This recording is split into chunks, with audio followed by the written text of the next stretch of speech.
Welcome back. একটা দারুণ গান শুনছিলাম, আর এই গানটার পর আপনাদের কাছে ব্যাক করা। সো এই মুহূর্তে শুনছেন শুধুমাত্র মেমোরিজ রেডিও ৭১-এর সাথে। শুনছেন অবশ্যই আমাদের সবার পছন্দের একটা প্ল্যাটফর্মের গল্প, যেটা মেমোরিজ চলছে এই মুহূর্তে আপনার সাথে। এবং এর সাথে সাথে আমরা অবশ্যই আমাদের একটু স্টোরিতে যাবো একটু পর। এবং আপনাদের কমেন্টসগুলো এই মুহূর্তে একটু দেখতে পাচ্ছিলাম ফেসবুকে, আপনারা যারা কমেন্টস করেছেন এবং যারা করছেন, আর যারা করবেন তারা চাইলে করতে পারেন facebook.com/radio71.4। অ্যান্ড অনেস্টলি একটা বিষয় আপনাদের সাথে শেয়ার করতে ইচ্ছেই করছে এখন, সেটা হচ্ছে আমি আজকে সত্যি চেষ্টা করেছিলাম আপনাদের জন্য এই শোটাকে অনেক বেশি ভালো করতে, সত্যি, এবং অন্যান্য দিনের থেকে আরো বেশি বেটার করতে, যে জায়গায় আপনাদের অনেক বেশি ভালো লাগবে। বাট সাম অফ ডিফিকাল্টিজ, আমার কাছে মনে হয় যে কিছু জায়গায় একটু টেকনিক্যাল প্রবলেম হচ্ছে, অ্যান্ড দ্যাটস ওয়াই আজকের মেমোরিজটাকে আপনি এত বেশি গোছানো পাচ্ছেন না। এটা হতেই পারে। সো নেক্সট উইক ইনশাল্লাহ মেমোরিজ আপনাদের কাছে আরো বেশি বেটার ওয়েতে পৌঁছে যাবে।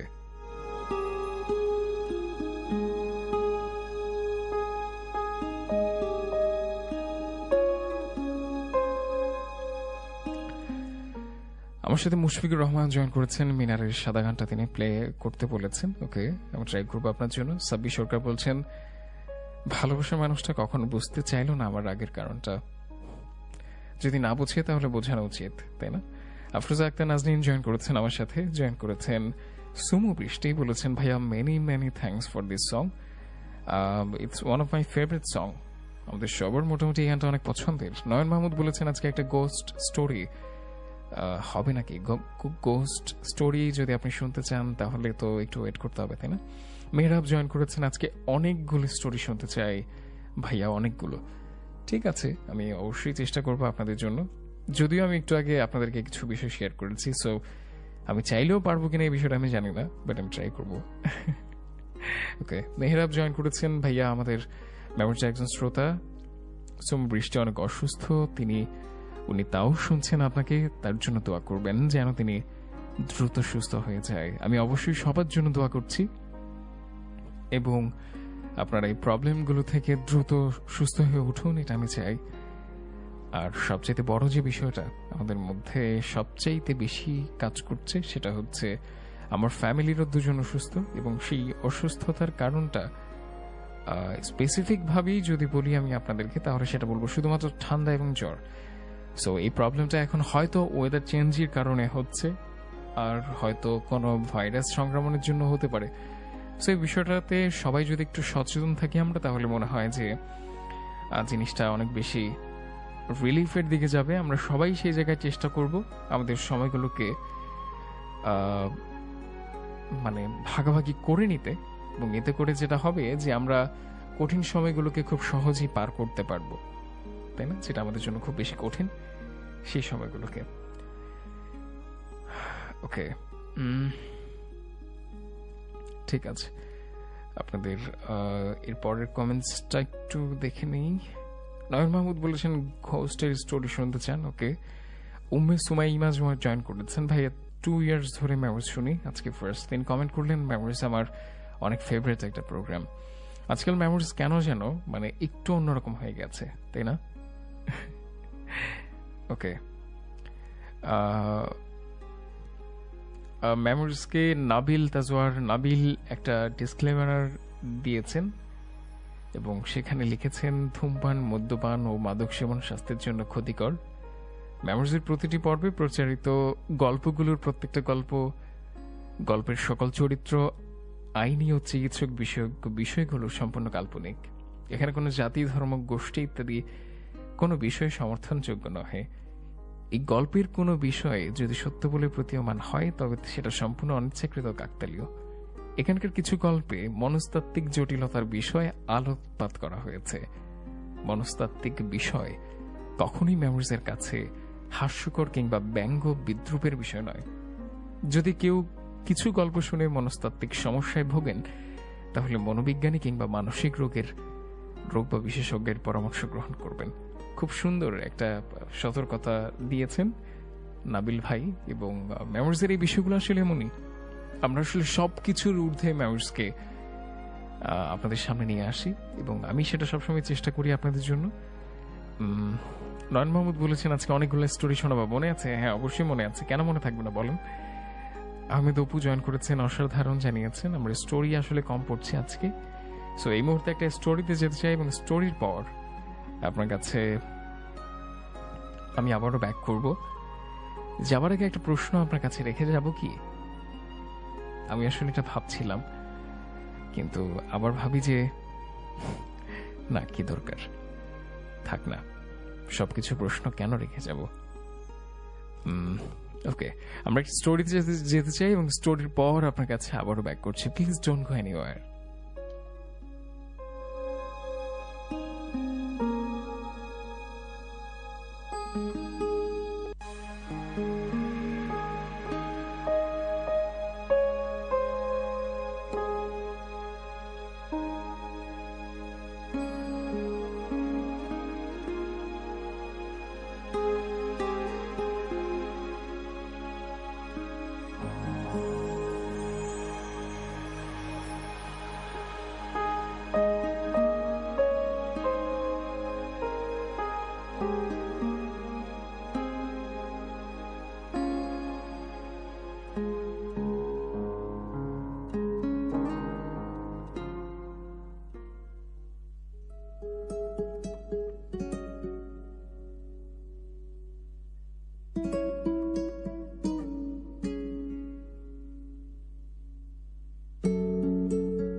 আমাদের এই পৃথিবীর অদ্ভুত এক বেহায়া শব্দ হল অভিমান। যে মানুষটা আমার না, যার উপর আমার কোনো অধিকারও নেই, অথচ তার জন্য কত শত অভিমান আমার, আর সেই অভিমান নিয়ে অনয় আজও বিয়েই করেনি। বয়স আর ম্যাচুরিটির হাতকড়ায় বন্দী হয়ে অনয় নিজের ভেতরে একটা মৃদ নদী পুষে রেখেছে। সেই নদীর অস্তিত্ব কেউ জানে না। অনয় আজ প্রতিষ্ঠিত, কর্পোরেট সেক্টরে উঁচু পোস্টে চাকরি করে। বাবা মারা গেছে কয়েক মাস আগে, তাই মাকে নিয়ে কোম্পানির দেয়া ফ্ল্যাটটাতে থাকে।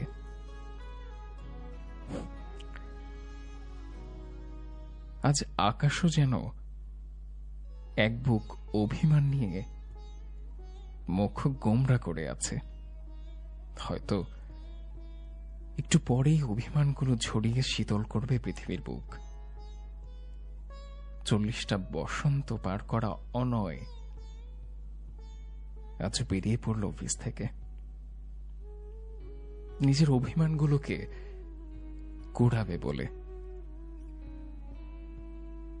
3 মাথার মোড়ে একটা খুব পরিচিত চেনা গন্ধে থমকে দাঁড়ালো অনয়। এই গন্ধটা যে তার শিরা উপশিরায় বইছে এখনো। ফুসফুস, তার ফুসফুসও যেন শুষে নিতে চাইছে বাতাস। আর সেই বাতাস থেকে সেই আলাদা সমস্ত গন্ধটাকে। গন্ধটা আজও প্রথম দিনের ছুঁয়ে যাওয়া অনুভূতির মতোই মাতাল করছে তাকে। আজ 14 বছর পর মিল্কি দেখেছে অনয়। চিমটি কাটল নিজেকে। উফ, না, স্বপ্ন নয়, সত্যি দেখছে। তবে সময়গুলো আমার ছিল।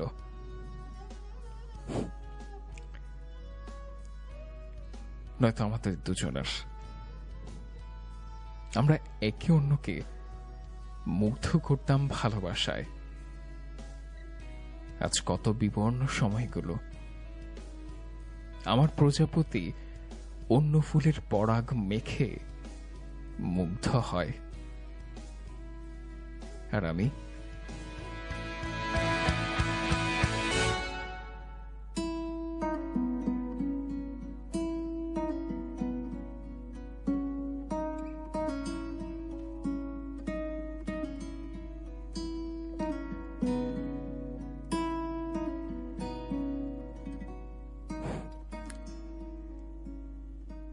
আজ আমি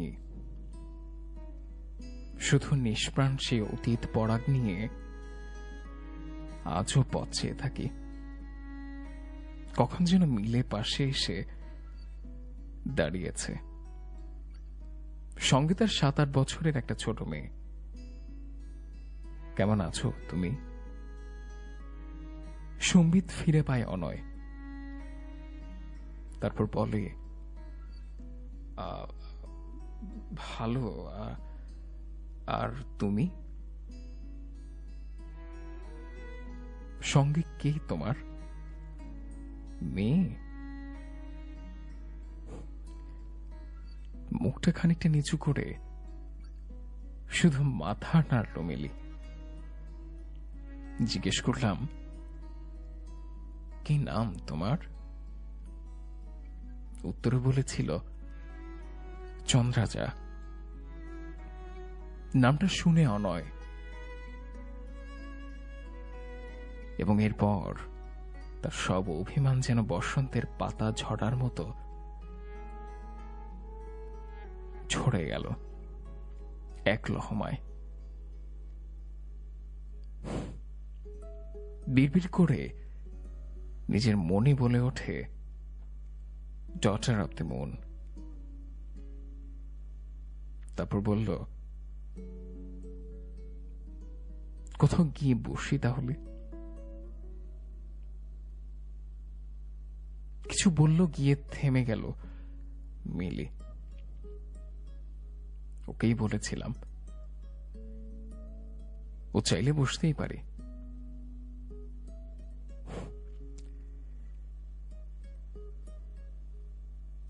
ও শুধু অনুসরণ করলো আমাকে।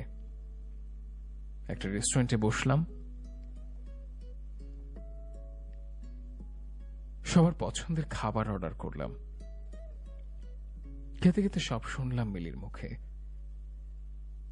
যার সারাংশ খানিকটা এরকম।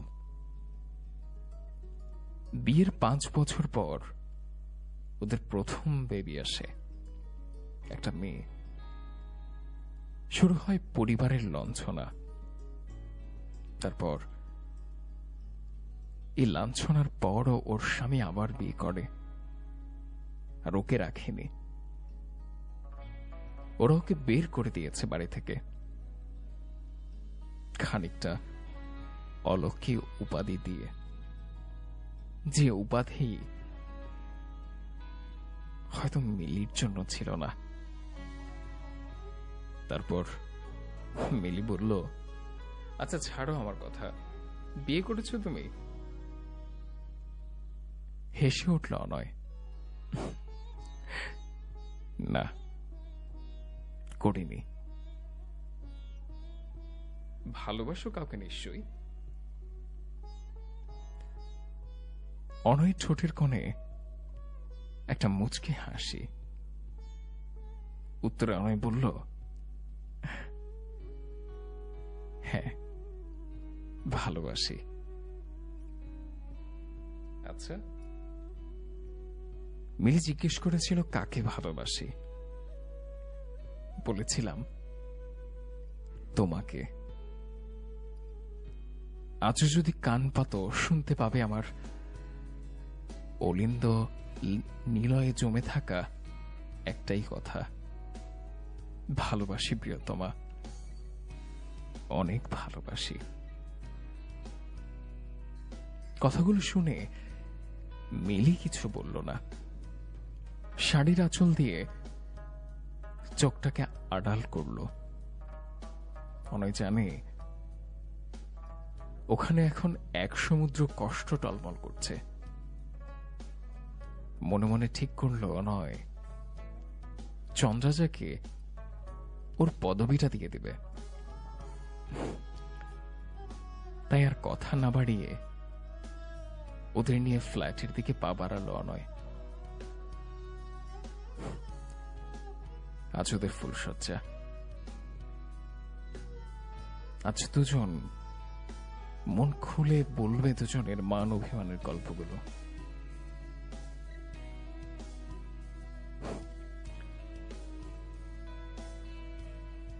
জানেন, সব গল্প হয়তো কাছে আসার হয় না।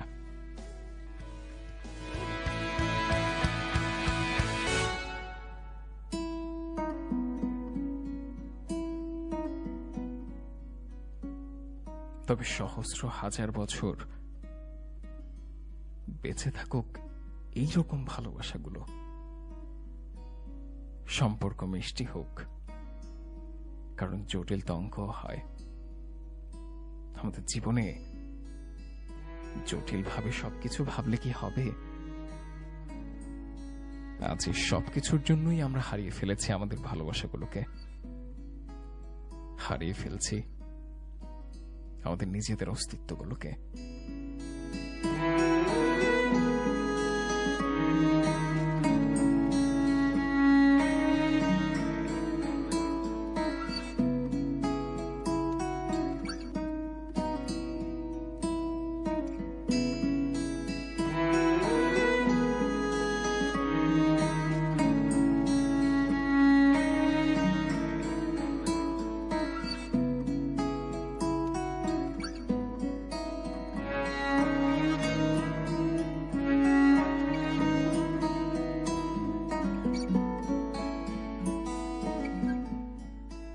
যারা হাজারো স্বপ্ন দেখেন, নিজের ভালোবাসার মানুষটাকে নিয়ে হাজারো মান অভিমানের সময় কাটান, আর নয়তো স্বপ্ন দেখেছেন নিজেদের ফুলসজ্জার, সেই গল্পগুলো হয়তো আজ অনেক বেশি অভিমান হয়ে আপনার সামনে এসে দাঁড়িয়েছে। একটা প্রশ্ন খুব করতে ইচ্ছে করছে আজ। প্রশ্নটা হলো একটু অন্যরকম। আমাদের সবারই তো হাজারটা অভিমান থাকে, তবে তাকে নিয়ে আপনার কোনো অভিযোগ আছে কিনা? এখনো মনে কোনো অভিমান জমে আছে কিনা আমাকে প্লিজ জানাবেন facebook.com/radio71FM98.4 শেষটায় আমি না হয় জানিয়ে দেব তাকে আপনার মান অভিমান কিংবা অভিযোগের কথাগুলো। ওই যে একটু আগে বললাম, ভালোবাসাগুলো মিষ্টি হোক, সম্পর্কগুলো বেঁচে থাকুক 1000 বছর।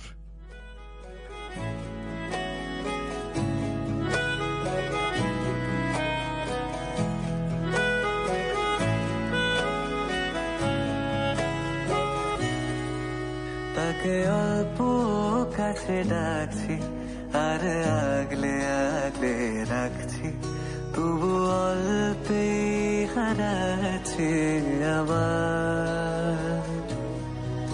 তাকে ছোঁবো ছোঁবো ভাবছি আর ছুঁয়ে পালাচ্ছি, ফের তাকে ছুঁতে যাচ্ছি আবার। অভিমান পিছু না তাকে পিছু ফেরাম, তার কানে না যায় পিছুড়া আমার। মুখ বুঝে তাকে ডাকছি আবার। তাকে অল্প কাছে ডাকছি আর আগলে আগলে রাখছি, তবু অল্পে হারাচ্ছি আবার।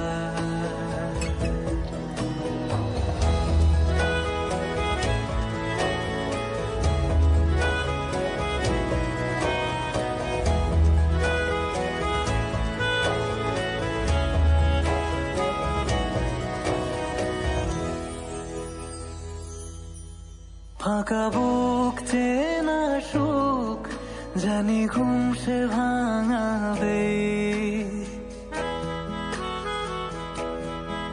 ফাঁকা বুক চেনা সুখ জানি ঘুম সে ভাঙাবে।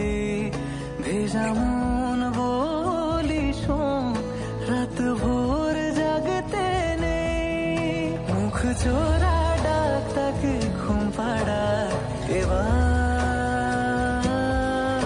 তাকে ছুঁয়ে স্বপ্ন বুনছি আবার। তাকে আলতো গায়ে মাখছি আর আঁকড়ে মুঠোয় ঢাকছি, তবু মুঠো আলগা রাখছি আবার। তাকে ছোঁবো ছোঁবো ভাবছি আর ছুঁয়ে পালাচ্ছি, ফের তাকে ছুঁতে যাচ্ছে আবার।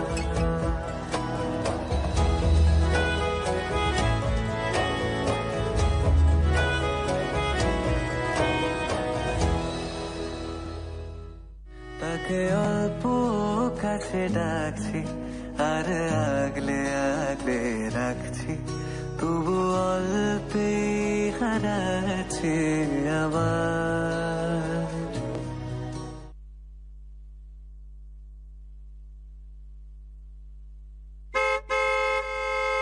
এই মামা এত হর্ন বাজাইতেছেন কেন? তাহলে কি বাজানো? কেন 98.4 FM বাজান।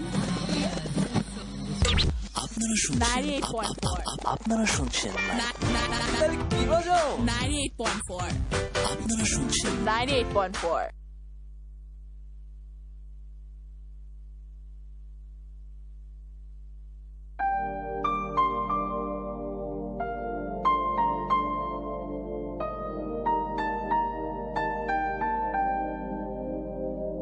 दर्द दिलों के कम हो जाते, मैं और तुम गर हम हो जाते।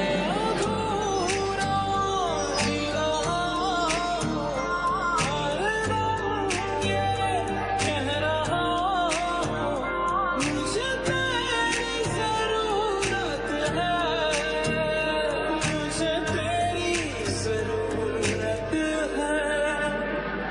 तन्नू इतना मैं प्यार करा, एक पल विच सवार करा। तू जावे जे मैनू छड्ड के, मौत दा इंतजार करा। तू जो मंज़िलों के साथ होगा, तुझको देख मैं मरना चाहूँगा। तुझको भूल जाऊँ कैसे, माने मैं मनाऊँ कैसे, तू बता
चोट दिल पे वो खाई मजा आ गया साथ साथ चलते चलते हाथ छूट जाए कैसे जी रहा था मैं दीवाना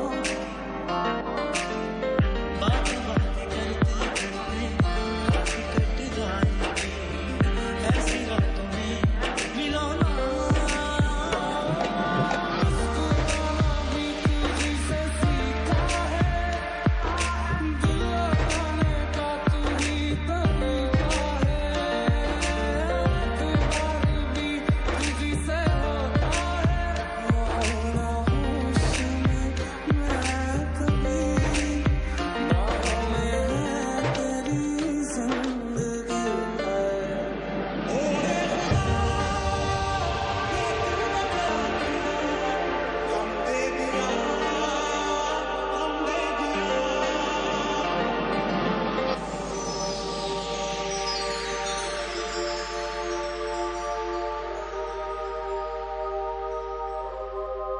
भुला देना मुझे अलविदा तुझे तुझे जीना है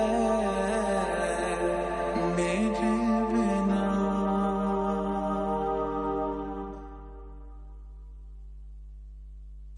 শুনছেন 98.4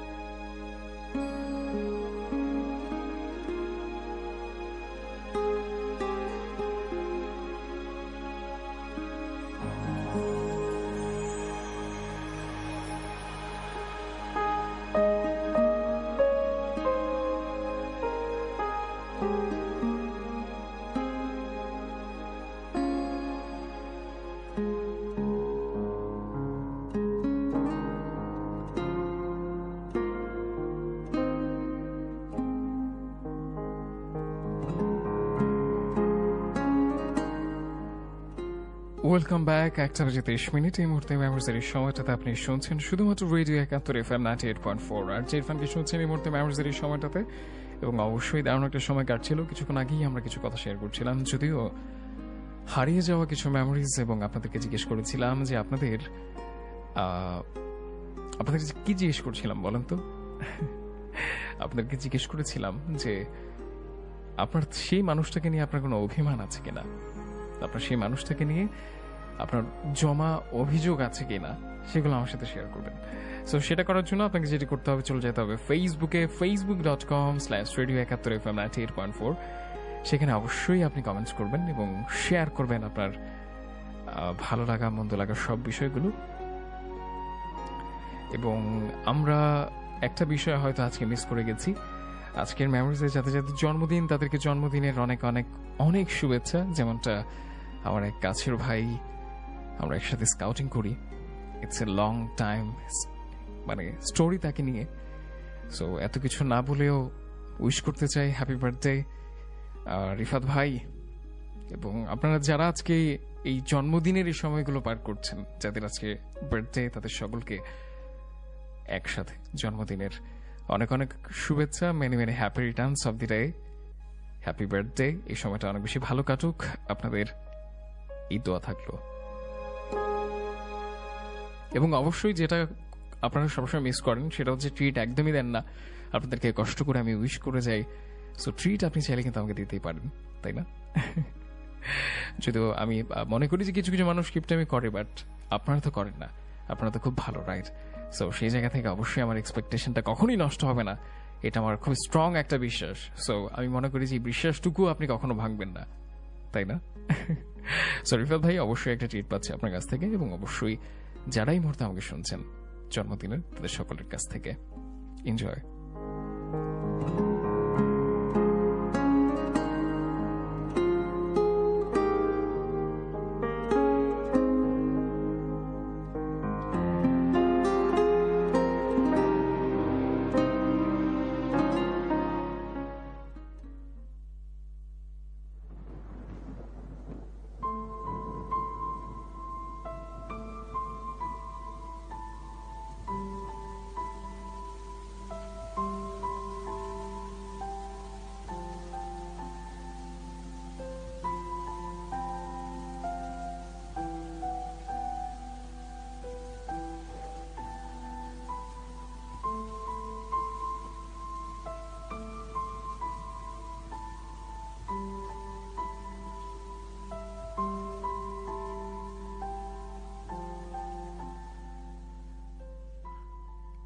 সকাল থেকে ঝিরঝিরে বৃষ্টিকে সঙ্গে করে ব্যালকনিতে একাকাশ অভিমান নিয়ে বসেছিল উর্মি। হবে নাই বা কেন, মাত্র 2 মাস হয়েছে বিয়ে হয়েছে ওদের। একে অপরকে বোঝার আগেই অফিসের চিঠি, আর্জেন্ট জয়েন করতে হবে। ফটো ফ্রেমটা হাতে নিয়ে সব অভিমান ঝরিয়ে দিল জয়ের উপর। জয় যেন হেসে উঠে বলল, প্রেমের জ্বালায় পড়ছ সখী। হঠাৎ একটা দমকা বাতাস এসে আছড়ে পড়ল উর্মির উপর। ফটো ফ্রেমটা ছিটকে পড়ে ঝনঝন শব্দে আর্তনাদ করে উঠল। অজানা এক আতঙ্কে ঠিকরে সরে যেতেই ডান হাতটা দেয়ালে লাগল। বিয়ের শাখাটা কয়েক টুকরো হয়ে ছিটকে পড়ল ভাঙা ফ্রেমটার কাছে। এমনটা তো হওয়ার কথা নয়। তাই আতঙ্কে উদ্ভ্রান্তের মতো বাড়ির ভেতরে ছুটে গেল উর্মি। ভেতর ঘরে সকালের রাখা রজনীগন্ধার ফুলদানিটা কয়েক টুকরো হয়ে পড়ে আছে মেঝেতে, আর বিছানায় বসে আছে অমাবস্যার অন্ধকারের মতো একটা কালো বিড়াল। এই সকালেও একলা ঘরে উর্মির গা বেয়ে একটা ঠান্ডা স্রোত বয়ে গেল। কলিং বেলের আওয়াজে এরপরই সশব্দে চমকে উঠল উর্মি। খানিকটা ধরা গলায় বলল, কে এসেছে? উত্তরে ও প্রান্ত থেকে বলল, আপনার জন্য একটা চিঠি আছে। আপনি উর্মি হালদার তো? পরক্ষণেই এক ছুটে দরজা খুলে কাঁপা কাঁপা গলায় জিজ্ঞেস করলেন, কি আছে? অধৈর্য গলায় বাইরে থেকে উত্তর এলো, চিঠি। এক ঝটকায় চিঠিটা নিয়ে খুলে পড়তে লাগলো উর্মি। ও হয়তো এবার অজ্ঞান হয়ে যাবে। পায়ের নিচের মাটি সরে যাচ্ছে, চোখে অন্ধকার দেখছে তলিয়ে। খানিকটা অন্ধকারের অতল গহ্বরে যেন তলিয়ে যাচ্ছে কোনো এক গভীর অজানা পথে। পিয়ন ধরে বসালো তাকে, চোখে মুখে জল ছেটালো। পরক্ষণেই উর্মি কিছুটা স্বাভাবিক হলো। চিঠিটা এসেছে BSF eastern zone head office থেকে। একটা লেখাই শুধু পড়তে পেরেছিল উর্মি, major mister Joy Haldar is no more.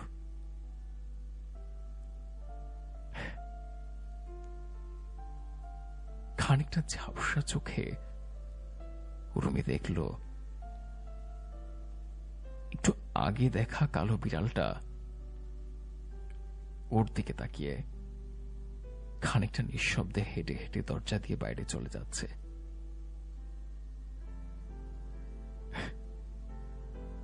আর পিয়নটা বলল,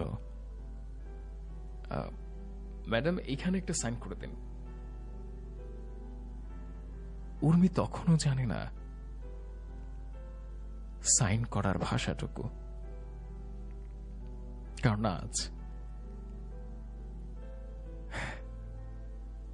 আজ সেই ভাষাটুকু সে হারিয়ে ফেলেছে।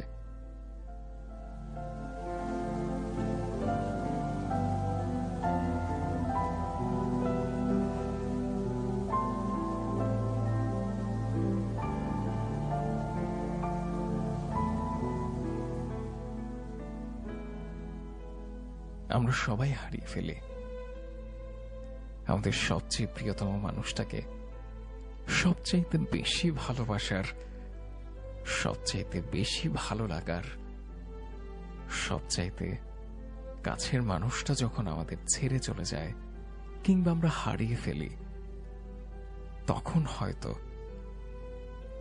সেই জায়গাটা আমরা উপলব্ধি করতে পারি। আর তখন হয়তো ঠিক এরকমই কোনো একটা সময়ে উর্মির মতো আমরাও হারিয়ে ফেলি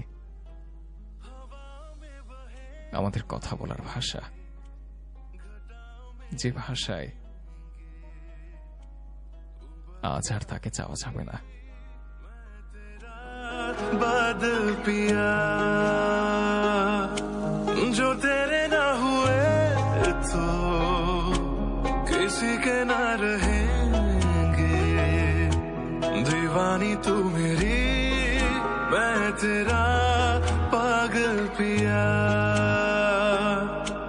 हजारों में किसी को तकदीर ऐसी मिली है, एक रांझा और हीर जैसी, न जाने ये जमाना क्यों चाहे रे मिटाना, कलंक नहीं इश्क है काजल पिया,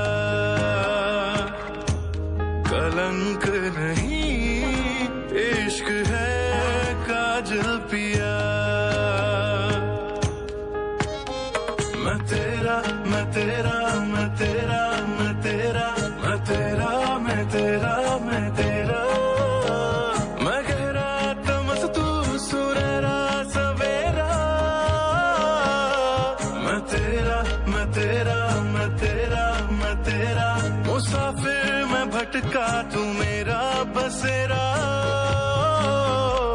मैं तेरा तू जुगनू चमकता मैं जंगल घनेरा, मैं तेरा मैं तेरा, दुनिया की नजरों में ये रोग है, हो जिनको वो जाने ये जोग है, एक तरफा शायद हो दिल का भरम, दो तरफा है तो ये संजोग है, लाई रे हमें जिंदगानी की कहानी, कैसे मोड़ पे हुए रे खुद से पराए, हम किसी से नैना जोड़ के, हजारों में किसी को तकदीर ऐसी मिली है, एक रांझा और हीर जैसी, न जाने ये जमाना क्यों चाहे रे मिटाना, कलंक नहीं इश्क है काजल पिया, कलंक नहीं इश्क है काजल पिया।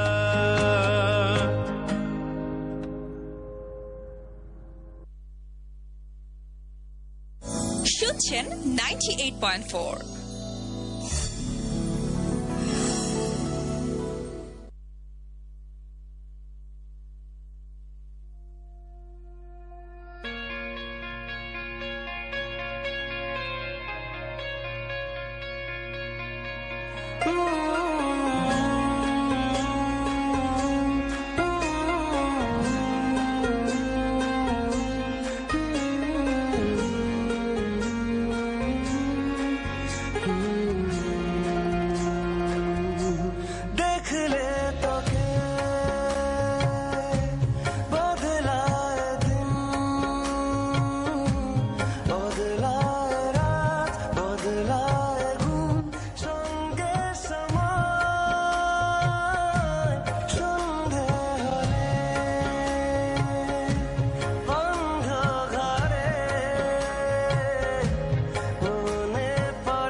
পাহাড় ততটা দূর আছে তোকে দেওয়া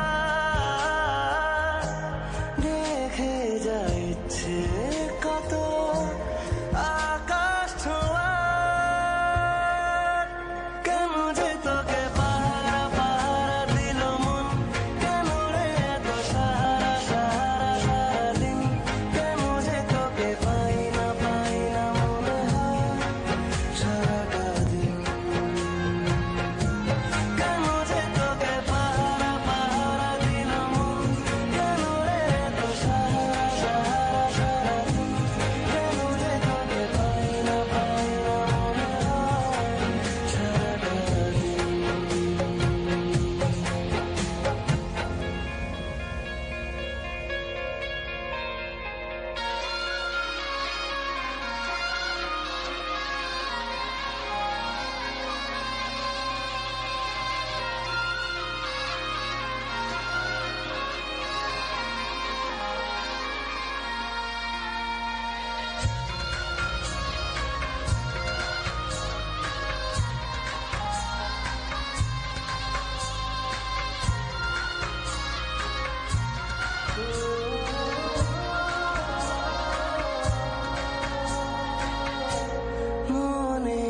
মনের কথা যে শেখালো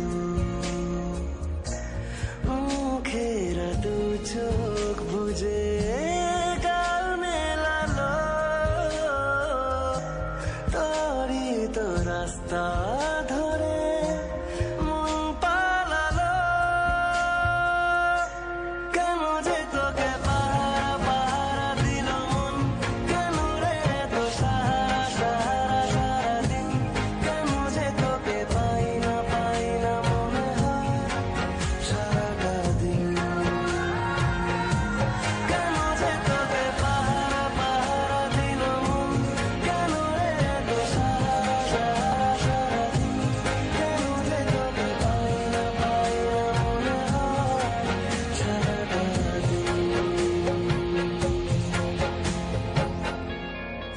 শুনছেন 98.4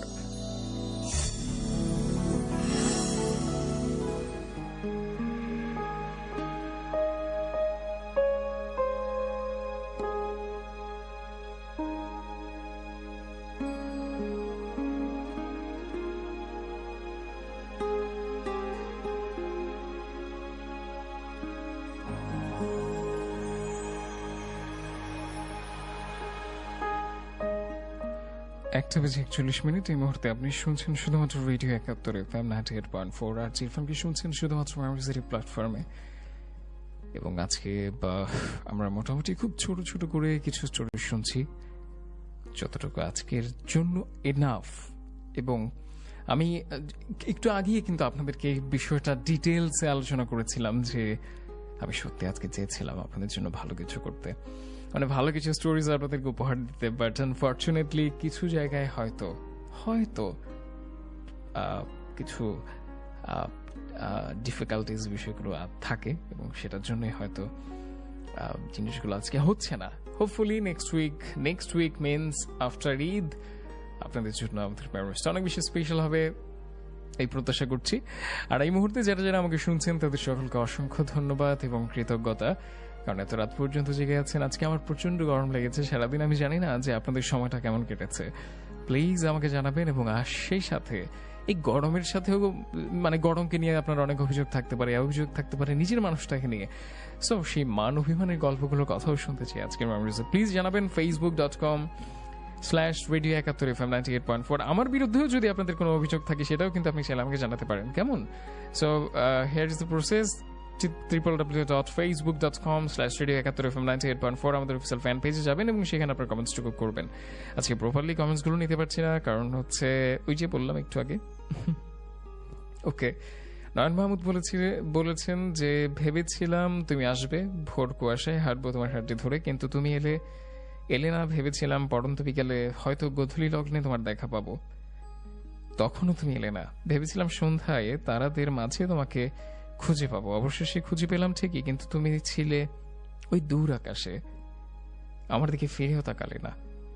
ভাবনা আমার ভাবনাই রয়ে গেল, বাস্তব আর হলো না। আসলে আমাদের সম্পর্কের ক্ষেত্রে অনেক বিষয়গুলো এইভাবে দাঁড়ায়, আমরা যে বিষয়গুলো যেভাবে ভাবি দিন শেষে সে বিষয়গুলো সেভাবে সেরকম থাকে না। এটাই সত্যি, কারণ রিয়েলিটি ইজ সো হার্ড প্রত্যেকটা পার্সনের জন্য, সেটা ছেলে হতে পারে মেয়ে হতে পারে। তো সেই জায়গা থেকে আমাদের ওই বিষয়গুলো অ্যাডভান্স ভাবা উচিত, কোনটা সঠিক কোনটা ভুল, এবং সেই বিষয়গুলোর উপর আসলে আমাদের কীরকম প্রভাব পড়বে আমাদের লাইফের উপর, সেটার ইম্প্যাক্ট কেমন পড়বে সেটা একটু ভাবা উচিত। আর একটা বিষয় তো অবশ্যই সত্যি যে এত কিছু ভেবে চিনতে নিজের ভালোবাসার মানুষটাকে ভালোবাসা যায় না। ভালোবাসাটা তো ভালোবাসা, সেটা অটোমেটিক হয়ে যায়, বাট তারপরও কিছু কথা থাকে, তারপরও কিছু কথা থাকা উচিত। ওকে ওকে সোমর বৃষ্টি বলেছেন, ভাইয়া দীপুমণি আমার ঈদ আনন্দটা পুরোটাই নষ্ট করে দিয়েছে। এটা আপনাদের জন্য বেশি ভালো হয়েছে, এবং আমি জানি না যে পুরো বিষয়টা কেমন হয়েছে, তবে আপনাদের ভালোর জন্যই এই সিদ্ধান্তগুলো নেওয়া হয়েছে। আই অ্যাপ্রিসিয়েট দ্যাট, কারণ হচ্ছে আপনারা অলমোস্ট পিছিয়ে যাচ্ছিলেন সবকিছুতে। আমরা সবাই এই বিষয়টার জন্য ঝামেলায় পড়েছি। প্যান্ডামিক সিচুয়েশনের জন্য লকডাউনটা আজকেই মনে হয় শিথিল করা হয়েছে, গতকালকেও।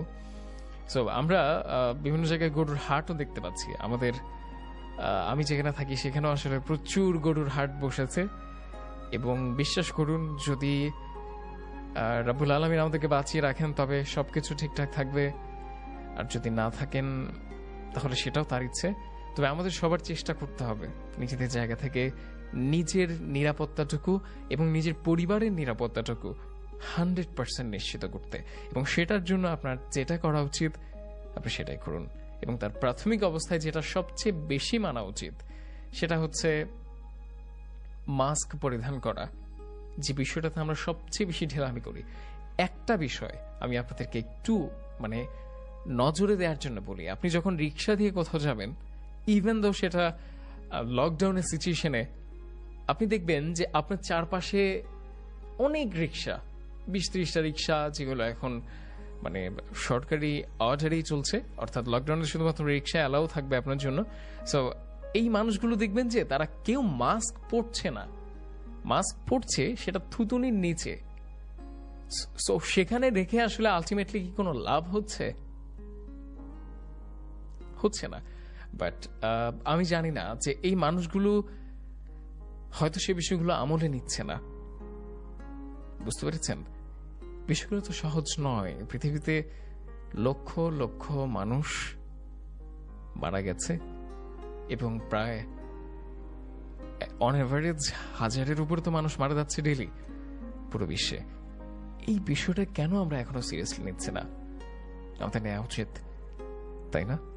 সো আমরা সবাই সেটা মেনটেন করবো স্ট্রিক্টলি, এবং আসন্ন ঈদটা যেহেতু লকডাউনের মধ্যেই হবে, অর্থাৎ সেটা শিথিল করা হয়েছে, but we have to maintain lockdown days.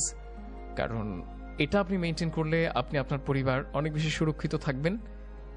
পৃথিবীটাকে বাঁচিয়ে রাখতে হলে আমাদের অস্তিত্ব দরকার, তাই না? তবে পৃথিবী বেঁচে যাবে, আমরা না থাকলেও পৃথিবীর কোনো ক্ষতি হবে না। পৃথিবী তার আপন গতিতেই চলে যাবে, সৃষ্টিকর্তা তাকে আপন গতিতেই নিয়ে যাবেন। এবং এই হাজার এত অর্ধ হাজার হচ্ছে প্রায় 500 বছরের উপরে যে পৃথিবী চলে যাচ্ছে, ইটস অলমোস্ট, কিন্তু আমরা 2021 সালে আছি, তাই না? 500 বছর আগের পৃথিবীর কথা আপনি চিন্তা করুন। যখন আমি খুব রিসেন্ট একটা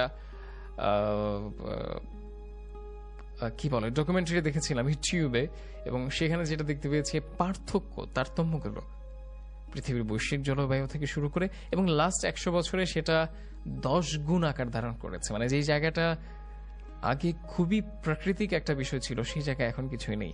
তো এই পরিবর্তনগুলো, এই চেঞ্জেসগুলো পৃথিবী কাভার করে নিচ্ছে, তার কোনো সমস্যাই হচ্ছে না। মাঝখান থেকে আমরা অস্তিত্বহীনতার সম্মুখীন হচ্ছি। যাক, এই সময়গুলো আসবে, সময়গুলো রাব্বুল আলামিন, আমাদের রাসূল পাক সাল্লাল্লাহু আলাইহি ওয়াসাল্লাম এই জিনিসগুলো আমাদের বলে গেছেন।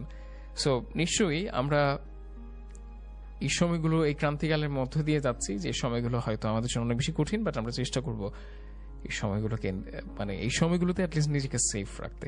কেমন আমাদের রেডিও ৭১ ইসলামিক যে শোটা হয় আলোকিত সুর, এবং সেটা কিন্তু এখন ইসলাম প্রতিদিন, আপনারা কিন্তু প্রতিদিন সকাল 10টা থেকেই আলোকিত সুর আমাদের মাওলানা মামুন চৌধুরী ভাইয়ের সাথে আপনারা শুনতে পারেন প্রতিদিন সকাল 10টায়, এবং যেটা আগামী প্রতি শুক্রবার হয় আলোকিত সুর, সেটাও আসলে আগামীকালকে হচ্ছে সকাল 10টায়। স্বপ্নপূরণ শিল্পগোষ্ঠী থাকছে কালকে, যেটা নাশিদ পরিবেশনা করবে আপনাদের জন্য। আপনারা চাইলে সেখানে জয়েন থাকতে পারেন এবং তাদের অনুষ্ঠানটা উপভোগ করতে পারেন।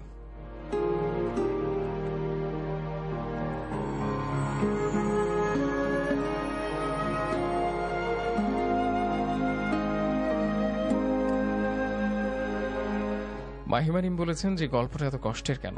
আসলে এটা আমি ভাবছি এখন যে গল্পটা কেন এত কষ্টের। এছাড়া আর কে জয়েন করেছেন?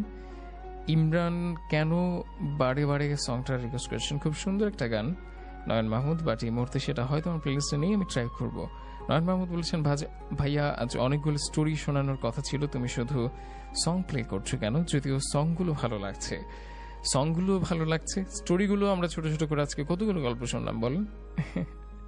ওকে ভাইয়া, ঈদের দিন স্পেশাল শো হোক প্লিজ প্লিজ প্লিজ। ঈদের দিন আসলে সবাই মোটামুটি অনেকটা বেশি ব্যস্ত থাকবেন, কারণ এই দিনটায় আসলে আমাদের সবার ব্যস্ত থাকার একটা দিন, তাই না? এবং আমিও হয়তো মানে আমাকে যেটা করতে হবে অনেস্টলি আমি যে বিষয়টা আপনাদের সাথে শেয়ার করতে চাই সেটা হচ্ছে যে আমাকেও আমার পরিবারের সাথে ঈদ করতে হবে। সো সেটার জন্য এই জায়গাটা কম্প্রোমাইজ করতেই হবে। এবং আমি একটা জিনিস সবসময় খুব বেশি পছন্দ করি, স্ট্রেইট আপনাদেরকে সব বিষয়গুলো শেয়ার করতে, কারণ আমার কাছে মনে হয় যে দিন শেষে আপনারাই তো আমার, মানে আমি আপনাদের সবচেয়ে কাছের মানুষ। সো যখন এভাবে আমি আপনাকে ফিল করি, এভাবে আমি আপনাকে ট্রিট করি, তখন মনে হয় যে নিজের কাছের মানুষগুলোর কাছে নিজের প্রবলেমগুলো অবশ্যই ডিরেক্টলি বলা উচিত। এই ঠিক যেমন আপনারা অনেক কিছু আমার কাছে শেয়ার করেন। থ্যাংক ইউ সো মাচ ব্যবসাকে এতটা ভালোবাসার জন্য। 1:50 এই মুহূর্তে স্টুডিওর ঘড়িতে সময়টা facebook.com/radio71FM 98.4, সেখানে আমি আছি, সেখানে আপনি চাইলে আমার সাথে জয়েন করতে পারেন।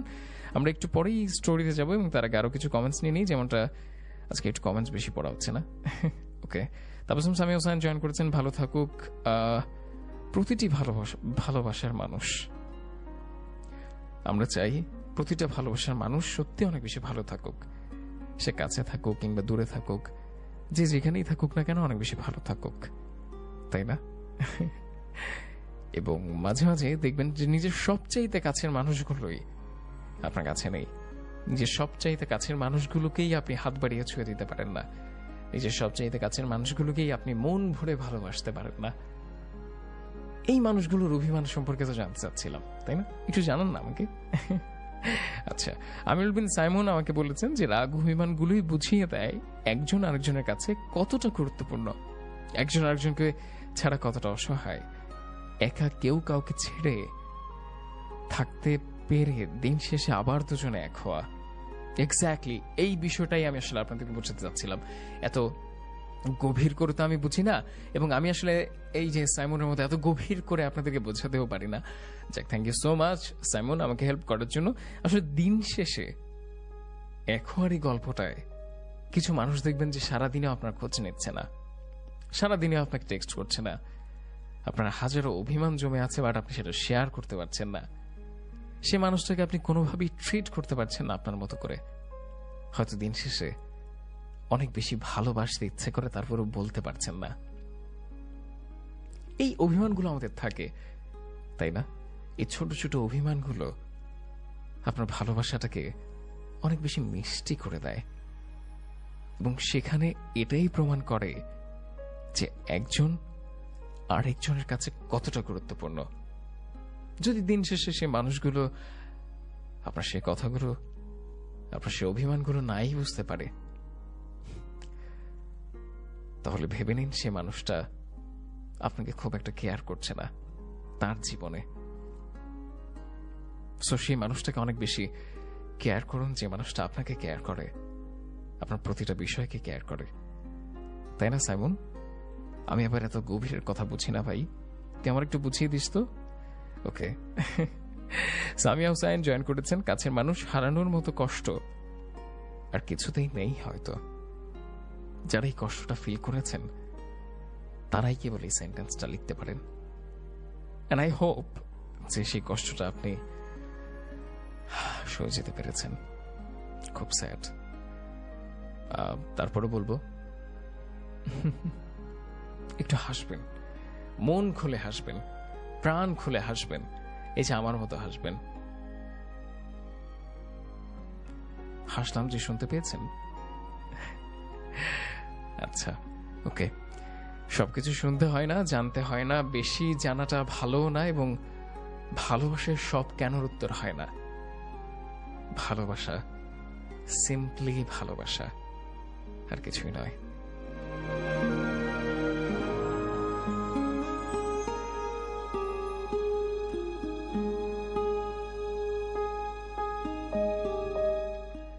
ওই যে দেখুন, একজন লিখেছেন আমিনুল বিন সাইমন, যে চারদিকে যতই ভালো কিছু হোক না কেন, ওই একটা মানুষের সাথে কখনো ঝামেলা হলে মনে কোনো শান্তি থাকে না,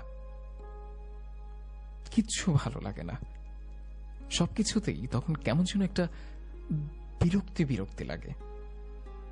কারণ প্রিয় মানুষটার উপর আমাদের ভালো থাকা, খারাপ থাকা অনেক বেশি নির্ভর করে।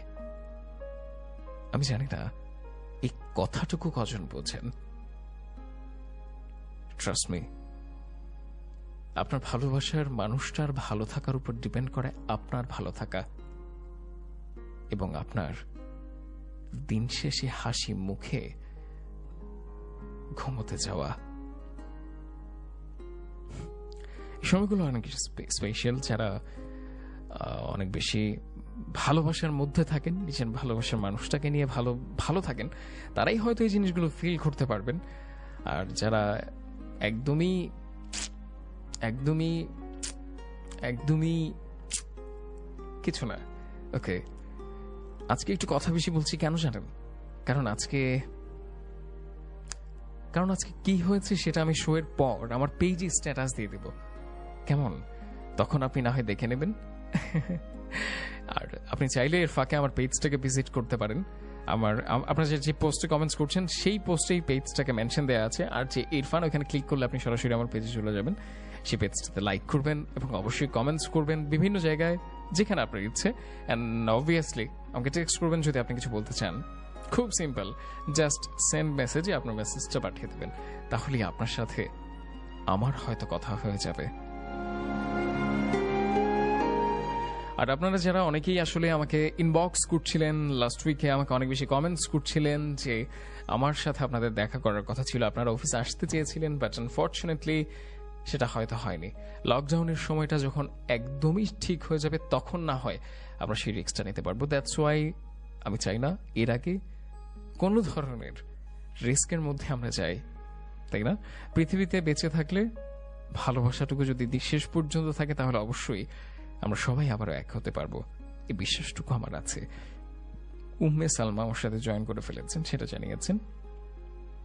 সুমু বৃষ্টি বলেছেন ভালোবাসা ফুরায় না, প্রেম কবু হারায় না, অনুভবে থাকে, যার যার কেউ না জানুক আমি তো জানি আমি তোমার। ও বাবা, কি ভালোবাসা! হ্যাঁ, আব্দুল সবুর খান বলেছেন আজ কি শুনতে পারবো সেই পুরনো ব্যাকগ্রাউন্ড মিউজিক, কাল হো না হো একটি বাঁশির সুর, প্লিজ প্লিজ। ওকে।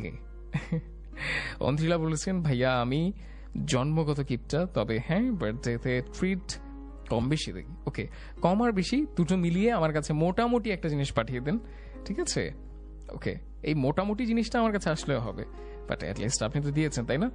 তাফসিনা রশিদ তাহিন বলছেন ভাইয়া সেই মানুষটাই নেই। আচ্ছা, যে সেই মানুষটা যার যার আছে তারা অবশ্যই পাঠাতে পারেন। ওকে, মুশফিকুর রহমান বলছেন তোমার শোগুলো শুধু মেমোরিজ হয়ে থাকে, আর কোথাও তুমি রেকর্ড করো না কেন?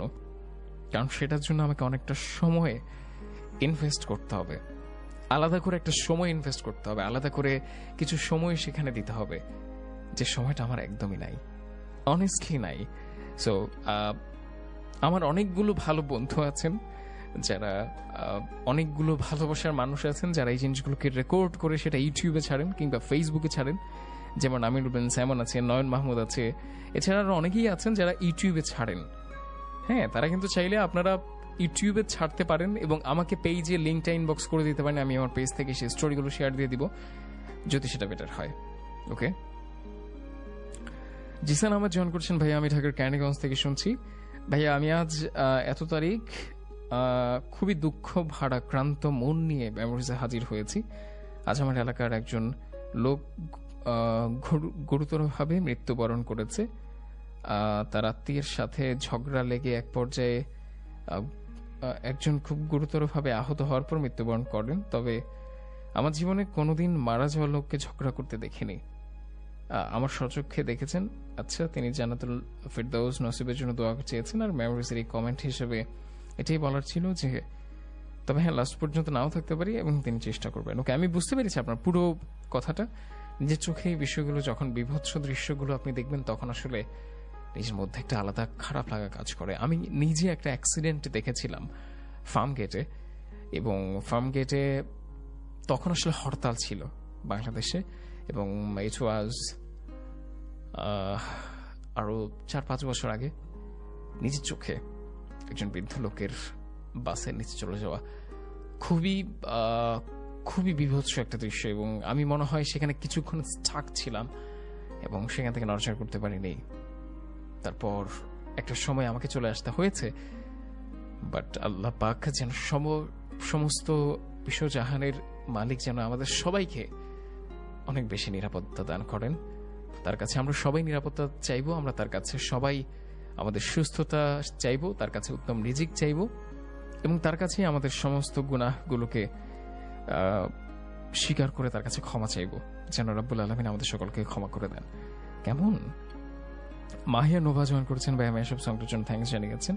স্মৃতি জোনাকি দেখো আমার কমেন্টগুলো। ওকে, তিনি কাউকে কমেন্টস করেছেন। এছাড়া আমার সাথে আর কে জয়েন করেছেন একটু দেখি। তানভীর ইসলাম রিজভি জয়েন করেছেন। তিনি বলেছেন, না কোনো অভিযোগ নেই তোমার প্রতি, গল্পের বনলতা, ভালোবাসি আমি অনেক। অবসরে মনে পড়লে দীর্ঘশ্বাস আসার ভয় করি, পাচ্ছে না যেন আমার হাই লেগে যায়, তাই সব ভুলে থাকার চেষ্টা করি।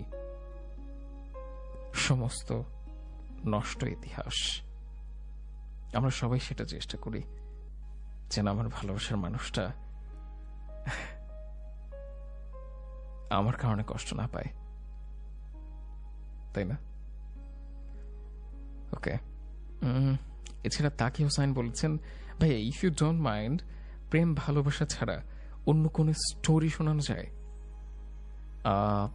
তাকি হোসাইন, আচ্ছা, এটার উত্তরটা হয়তো আপনারা সবাই যারা রেগুলার লিসেনার আছেন তারাই দিয়ে দিতে পারবেন, বাট আপনি যদি আজকে প্রথম হয়ে থাকেন তাহলে বলবো যে আপনি কন্টিনিউ মেমোরিজকে শুনতে থাকেন, তবে বুঝতে পারবেন যে প্রেম ভালোবাসা ছাড়া মেমোরিজের আর কোনো অধ্যায় থাকে কিনা। কেমন? সো এটা যখন আপনি রেগুলার শুনবেন তখন হয়তো ফিল করবেন, বাট ওই যে বললাম আজকে কিছু ডিফিকাল্টিস ছিল, দ্যাটস ওয়াই হয়তো সবগুলো স্বাদকে এক জায়গায় পাননি, তবে আমরা পাবো। কেমন? তোফাজ্জল খান বলেছেন, আচ্ছা এখানে মেমোরিজের ইউটিউব চ্যানেলের কিছু লিঙ্ক দেওয়া হয়েছে, যদিও এই লিঙ্কের বিষয়টায় আমি কিছু জানি না। এটা আপনারা যারা ভালোবেসে তোফাজ্জল হোসেন বা যারা আছেন তারা সবাই কিন্তু এই এই জিনিসগুলোকে রেকর্ড করেন, এবং রেকর্ড করে সেগুলোকে মানে আমাদের এই মেমোরিজগুলোকে স্টোরেজ করেন। এটা অনেক বেশি ভালো লাগে আমার কাছে। থ্যাংক ইউ সো মাচ আপনাদের এই আয়োজনের জন্য। সুফিয়ান আমাদের সাথে ছিলেন, এছাড়া আরো অনেকেই ছিলেন, but in the meantime সময়টা বলছে একটা স্টোরিতে যাবার, এবং স্টোরির পাওয়ার আপনার কাছে আমি আবারও ব্যাক করব। সো আমি আশা করবো যে আপনারা কোথাও যাবেন না, এই ফাঁকটাতে অবশ্যই আমাকে কমেন্টস করবেন, অ্যান্ড কমেন্টসের ফাঁকে ফাঁকে আপনাদের জন্য এখনের যে স্টোরিটা সেটা যাব, এবং তারপর আপনার কাছে আবারও ব্যাক করবো। So please don't go anywhere.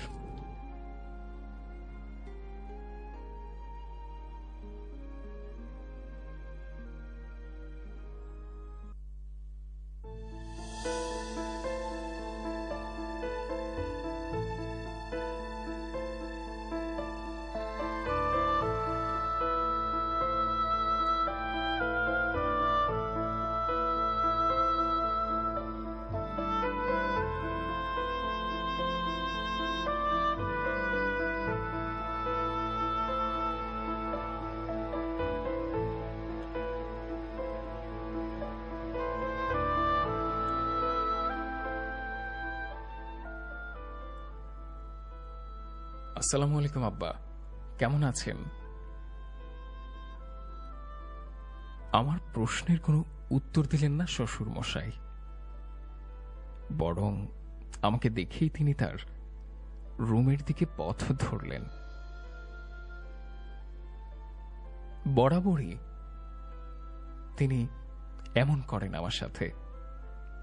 ওনার ধারণা আমি ওনার মেয়েকে জোর করে বিয়ে করেছি। আমি তার মেয়ের যোগ্য না, শুধু কিছু করতে পারে না তার মেয়ে আর বউয়ের জন্য। নইলে এতদিনে যে কি করে ফেলতেন আল্লাহ মালুম।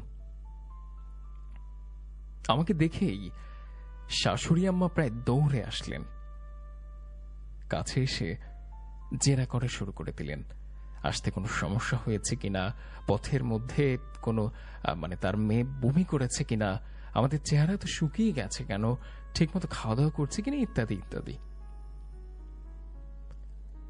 শাশুড়ি আম্মার সাথে আমার খাতির ভালো। তার মেয়ের সাথে বিয়েটা হয়েছে শুধুমাত্র তারই কারণে। শ্বশুর মশাই তার উপরে কোনো কথা বলতে পারেন না। প্রেম করে বিয়ে করেছিলেন কিনা, আর তাই তো আমার মতোই ফেসে গেছেন। বউয়ের কথাই শেষ কথা। আমি রাজ, আর আমার বউর নাম সুপ্রিয়া। সুপ্রিয়া তার বাবা ভাইয়ের প্রথম সন্তান। ওর ছোট একটা ভাই আছে। সুপ্রিয়ার সাথে আমার প্রথম সাক্ষাৎ হয়েছিল একটি ট্রেন যাত্রায়। দুজনের সিট পাশাপাশি ছিল। আমি অফিসের একটা কাজে ঢাকা যাচ্ছিলাম, আর সে যাচ্ছিল ভার্সিটির ছুটি শেষ হয়ে যাবার কারণে। পাশের সিটে একটা মেয়ে থাকার কারণে প্রথম প্রথম আমি খুব অস্বস্তি বোধ করছিলাম। মেয়েদের সাথে মিশতে, কথা বলতে আমি বরাবরই অস্বস্তি বোধ করি। কিন্তু জানেন, এবারের ছুটিতে বাড়িতে খুব মজা করেছে। ইস, ছুটিটা আর কদিন থাকলে। পাশের সিটের মেয়েটার কথা শুনে আমি তার দিকে তাকালাম। আমি সচরাচর মুগ্ধ হই না, আর মেয়েদের বেলায় তো একেবারেই নয়। অথচ সেই আমি সুপ্রিয়ার দিকে তাকিয়ে মুগ্ধ হলাম। হাস্যোজ্জ্বল মেয়েটার মুখে এক অন্যরকম সৌন্দর্য খেলা করছে, আর সেই সৌন্দর্যকে পরিপূর্ণতা দিয়েছে তার মাথায় লম্বা চুল। আমি তার দিকে মুগ্ধ হয়ে তাকিয়েছিলাম। সে আবার বলল, আমার নাম সুপ্রিয়া, আপনার নামটা? আমার নাম রায়হান। তারপর জিজ্ঞেস করল আমার গন্তব্যস্থান কোথায়।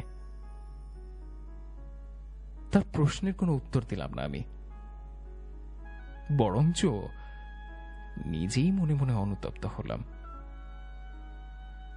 তার দিকে কেমন ড্যাব ড্যাব করে তাকিয়েছিলাম। সে কি ভাববে? বিষয়টা খুবই লজ্জার। সে আবার বলল, আপনি বোধহয় বেশি কথা বলেন না, তাই না? আমি আবার এক মুহূর্ত কথা না বলা ছাড়া থাকতে পারি না। মনে হয় যে আমি পেট ফুলে মারা যাব। বলেই সে হাসতে লাগল। আমি আবার অবাক হয়ে তার দিকে মুগ্ধ হয়ে তাকিয়ে থাকলাম।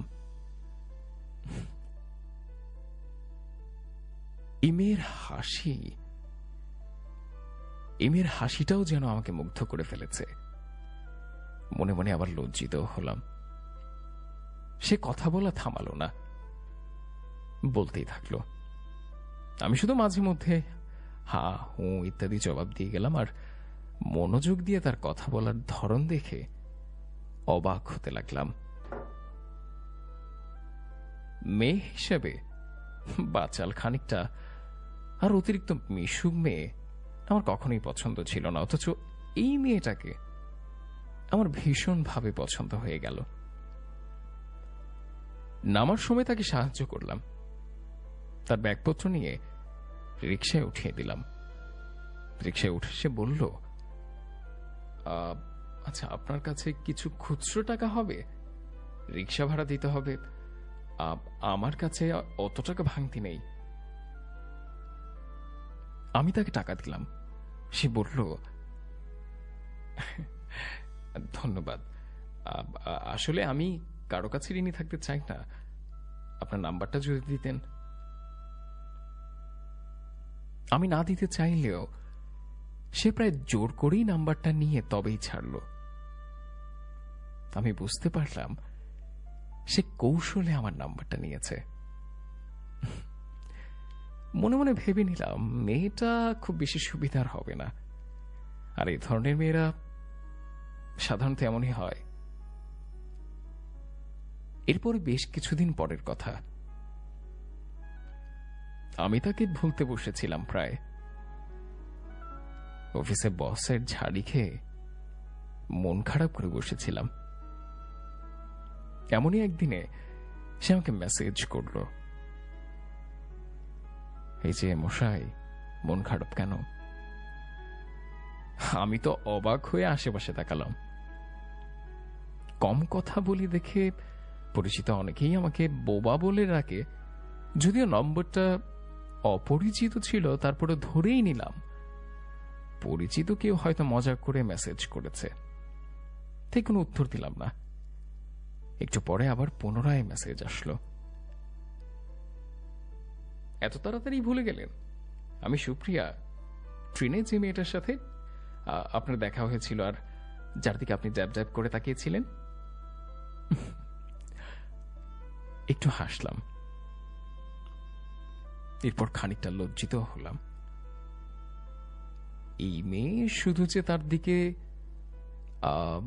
অবাক হয়ে তাকিয়েছিলাম সেটাই দেখছে তা নয়, বরং তার অনুমান শক্তিও প্রবল।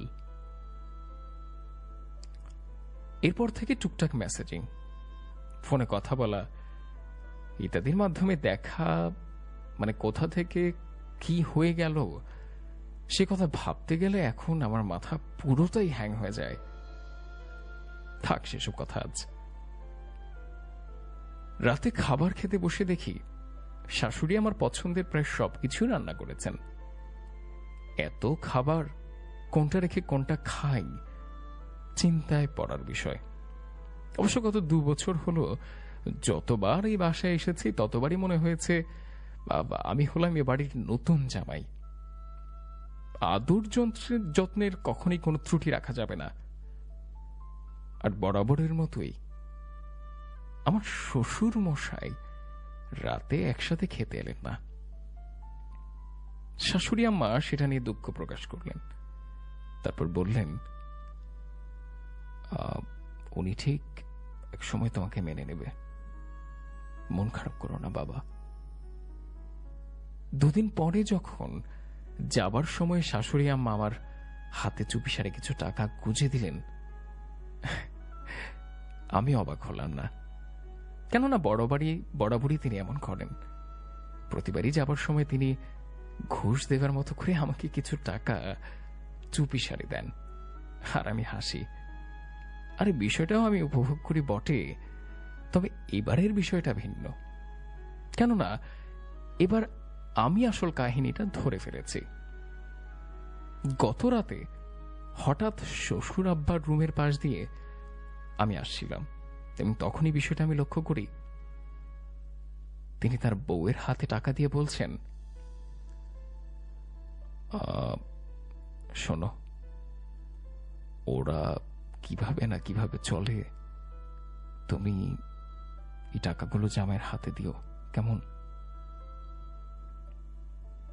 উত্তরে আমার শাশুড়ি মা বলেছিলেন, তুমি তো প্রতিবারই দাও, এবার একটু বেশি মনে হচ্ছে না? এবার আবার বেশি কেন? আরে এত কিছু তো আসলে বলতে পারবো না, আমারই তো মেয়ে, ওদেরকে দেখবো না তো কাকে দেখবো? শোনো, তুমি আবার বলতে চেও না, তাহলে আমার মেয়েটা কিন্তু টাকা নিতে দেবে না। আর হঠাৎ করে আমার মেয়েটা কি করে যে এতটা অভিমানী হয়ে উঠলো, ওর স্বামীর সাথে কথা বলি না দেখে সেও আমার সাথে কথা বলে না। আমার মেয়েটাকে আমি কত ভালোবাসি তুমি তো জানো। বলেই একটা দীর্ঘশ্বাস ছাড়লেন। আমি বুঝতে পারলাম তার মনের ব্যথাটুকু। দোষটা হয়তো আমারই। একজন বাবার বুক থেকে তার মেয়েকে কেড়ে নেয়া, তাও আবার আমার মতো অনিশ্চয়তার ভবিষ্যৎ সম্পূর্ণ ছেলে, যার কিনা কোনো ভবিষ্যৎ নেই। মনে মনে ভাবলাম, পরের বার এসে বাবা মেয়েকে আবার জুড়িয়ে দেব, আর এই টাকাগুলো দিয়ে তার মেয়ের জন্য খুশি কিনব, ভালোবাসা কিনব। কি আছে পৃথিবীতে ভালোবাসার থেকে দামি, বলুন তো?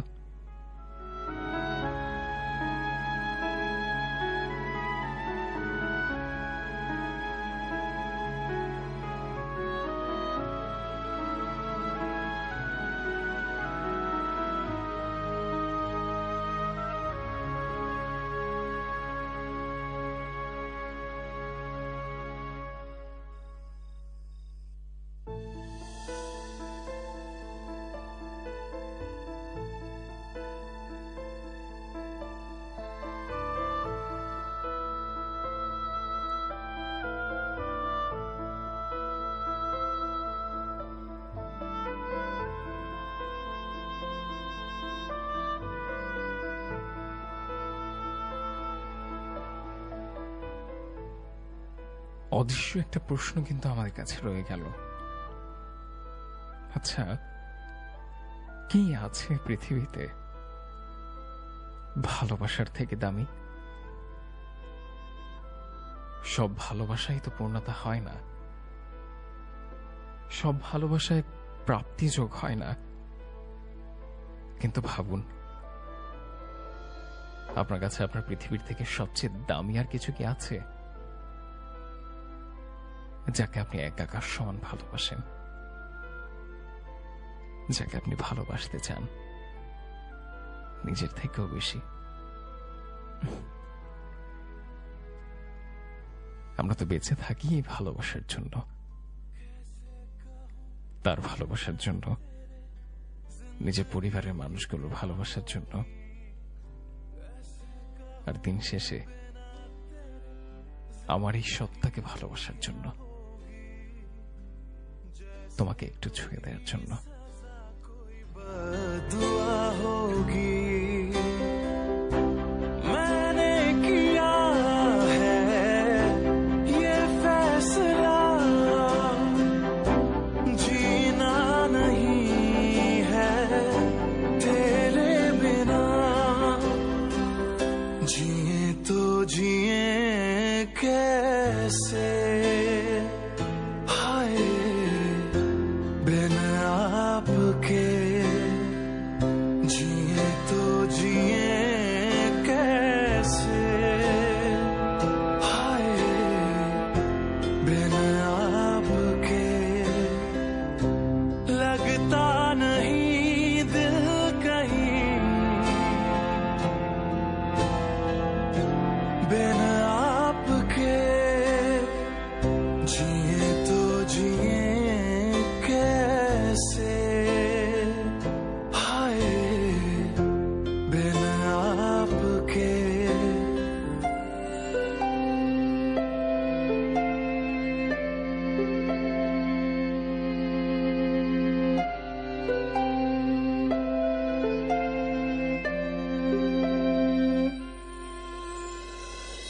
मुझे कोई दे दे जहर, हंस के मैं पी लूंगा, मुझे कोई दे दे जहर, हंस के मैं दर्द सह लूंगा, हर हाल में जी लूंगा।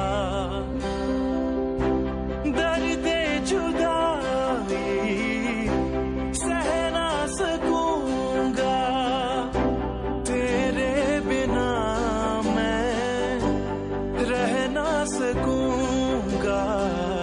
जिए तो जिए कैसे, हाय बिन आपके।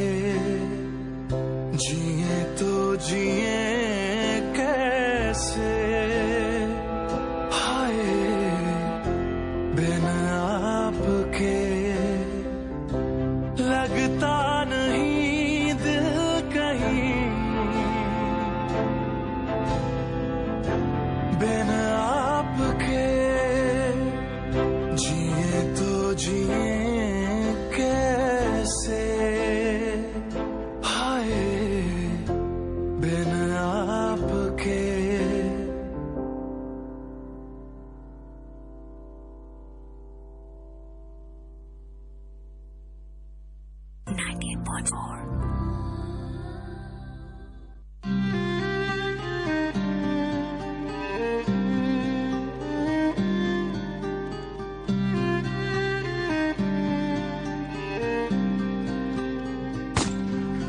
এ নিশীথে অনায়াসে খেলা করে আলো ছায়া। দূরে পথ ভেসে আছে, ডুবে গেছে আসা যাওয়া। এ নিশীথে অনায়াসে খেলা করে আলো ছায়া। দূরে পথ ভেসে আছে, ডুবে গেছে আসা যাওয়া। একা হাঁটে কুহকিনী নীরবতা করতলে। অন্তবিহীন কুঁড়ি ফোটে ঝরে যাবে বলে। তোমাকেই সাজাবে বলে কোটি কথা করি জমা। আশা রাখি দেখা হবে, শুভরাত্রি প্রিয়তমা। তোমাকে সাজাবে বলে কোটি কথা করি জমা। আশা রাখি দেখা হবে, শুভরাত্রি প্রিয়তমা।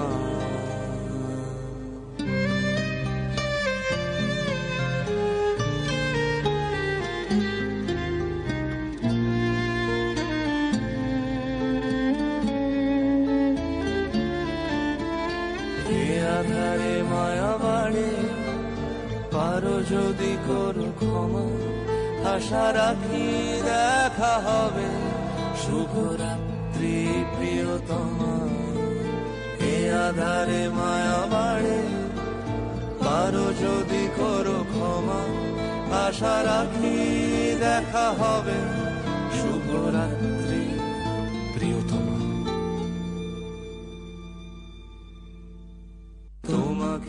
শুনছেন 98.4।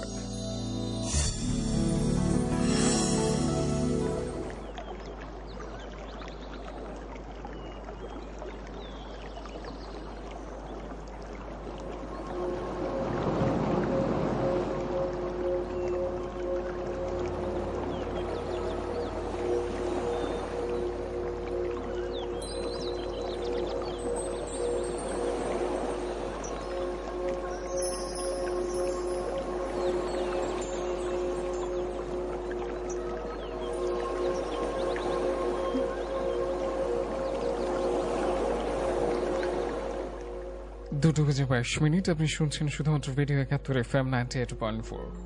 যেমনটা এই সমুদ্রের তরঙ্গ বয়ে চলছে, ঠিক তেমন করেই কিন্তু আমাদের সবার মনে একটা সময় চলছে, তাই না? এবং সেখানে জোয়ার ভাটা হয়, সেখানে মেমোরিজগুলো এসে ভিড় জমায়, আবার হারিয়ে যায়। তবে আজ একটা বিষয় যাবার আগে অবশ্যই বলবো, 2 বেজে 22 মিনিট।